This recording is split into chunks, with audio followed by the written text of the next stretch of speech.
ఈ జో వాళ్ళ ఫ్యామిలీ యొక్క కళ్ళు ఆస్తులు సంపాదించాలి, భూములు సంపాదించాలి, చర్చిల కోసం ఈ చర్చి పేరు మీద భూములు కొనాలన్న ఆలోచన ఆయనకి బలంగా ఏర్పడడం మొదలుపెట్టింది.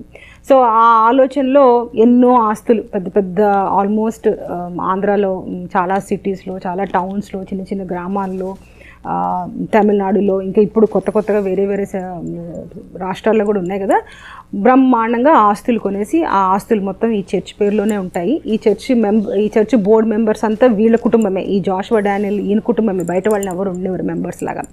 సో వీళ్ళ లోపల గూడు పుటానీలని వీళ్ళు లోపల చేసుకుంటారనమాట.